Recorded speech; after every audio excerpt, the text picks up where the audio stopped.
Well, the last thing we had to do before the actual hearing is prepare witness statements.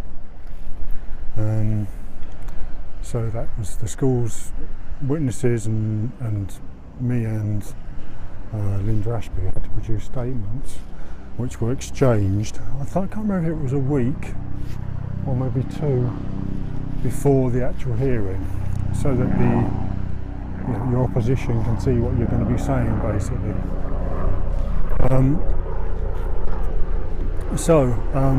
I got mine and Linda's together and went over to the school. And because I wasn't allowed in there, I took Chloe with me, so that Chloe could go into the school and actually do the exchange, because I wasn't officially allowed there. Anyway, we duly got over there, and I said to Chloe, you've got to go in and see the bursar. I asked to see the bursar. Anyway, she went in with the statement, and about 10-15 minutes later, 10 minutes later, she came out, and I said, it's an exchange, where are the statements? And she said, he said they weren't ready. And I said, well, we have to exchange on this day. It's the rules of the employment tribunal system. You've given him mine. Can you go back in there and get them back? I don't see why he should have them, or the school should have them for longer than we do. Anyway, she went in there, and again she came back with them. So I went home and I got in touch with the tribunal via email and said, I was ready to exchange these, the school wasn't ready. And then over the next day or two, there were various emails between, obviously the employment tribunal got in touch with the school and said, you haven't fulfilled the requirements, you can forfeit the case. And they sent a grovelling reply back saying, we've been really busy and blah blah blah, and this, that and the other, made all sorts of excuses, and they seemed to get away with it. I don't know why they should have got away with it, really, considering they had teams of expensive lawyers working on it. And obviously I was doing the whole thing myself. Anyway, subsequently thinking about it, I think what happened, this might just me being cynical. Why would I be cynical about St Edmunds in view of the history? Anyway, when we got the actual statements 3 or 4 days later, there were a couple, I think, in my memory serves me correctly, there were a couple, or maybe 3, that were actually signed after the deadline, which means they hadn't, to my mind, which suggests they hadn't been done. And I think, I don't know, that maybe when Chloe went in with the statements, the bursar saw that there was mine plus one from Lund Ashby, and of course up to that point he wouldn't have known, nobody at the school would have known necessarily that Lund Ashby was going to give a statement. And I reckon they got these extra 2 or 3, I think pretty sure Kathy's and Julia's were added afterwards, maybe even the heads, I don't know, because they probably thought it was just me against the school, but they needed to beef up their response.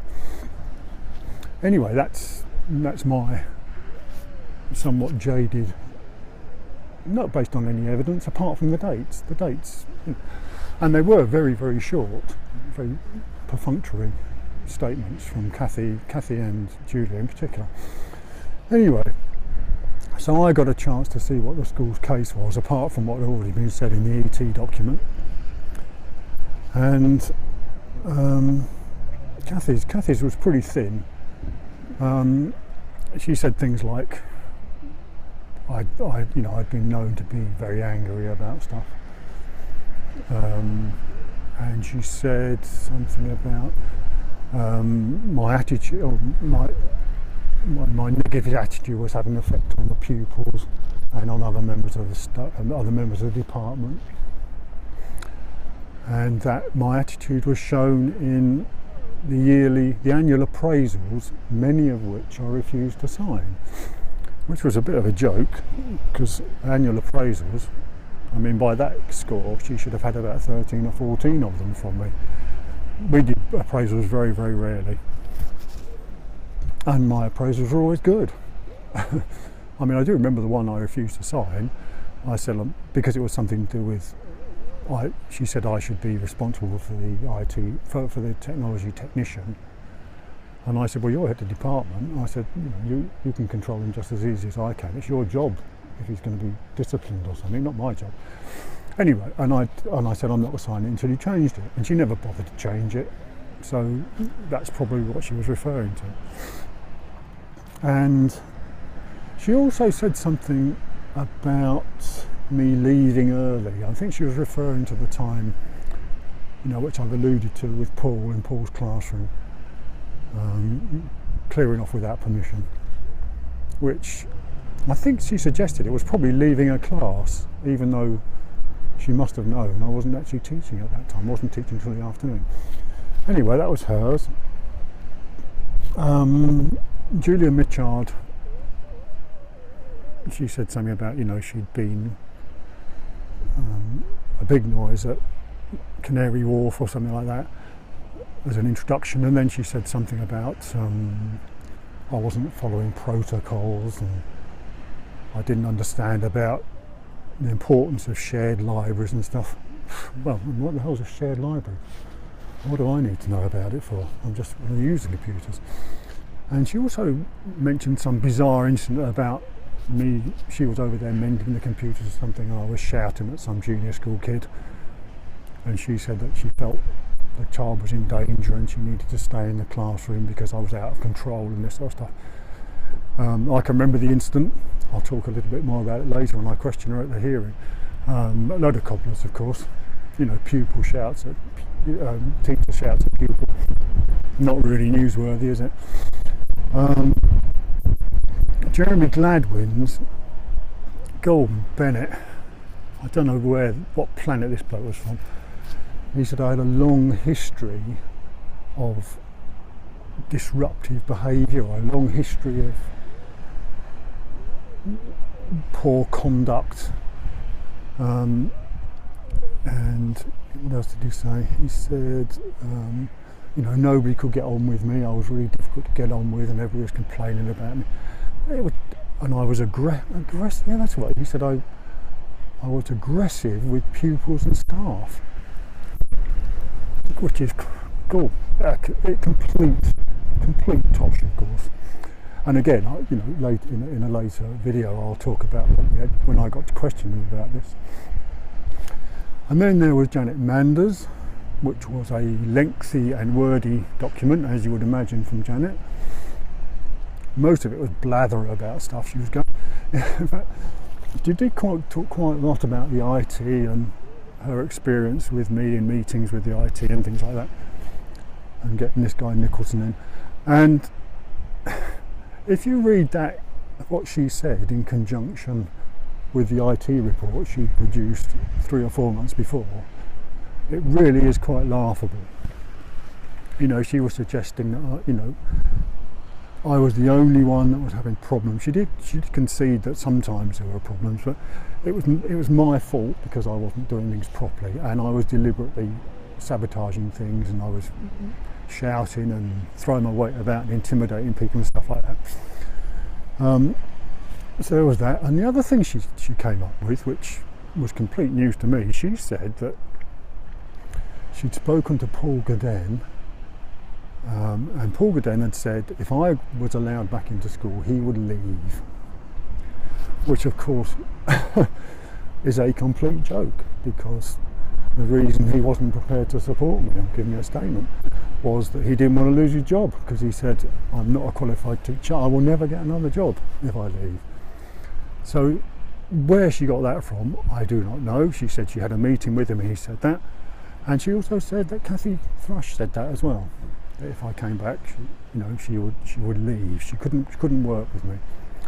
And she said lots of other members of staff had said they didn't want to work with me.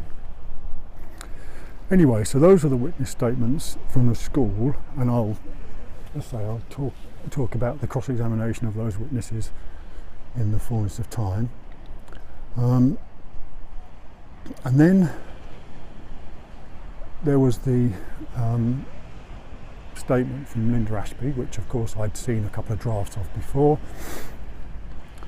and she said I was professional, I was a popular member of staff, as far as she knew everybody was happy to work with me. People, her department suffered quite a lot with problems with IT, but she said obviously a department or a subject like mine, which involved heavy use of IT, she said it must have been a nightmare for me. And she said people were very sympathetic. Staff that knew about my problems were sympathetic because obviously they were in a similar position as well, struggling on with rubbish IT. And she also said something quite interesting. She said I'd been very, in her opinion, it hadn't been handled properly. I'd been very unfairly treated compared with other members of staff who'd done dreadful things and apparently got away with it, which was an interesting thing to throw in. And again, that will come up, the comments about that in the fullness of time. So that was it. Those were the witness statements, and we'd also exchanged we'd had to produce bundles of all the evidence. We prepared, documentary evidence and emails, and I had a few screenshots and memos and stuff like that as well. A great bundle of stuff which was going to be used as evidence in the hearing. So that was the final preparations.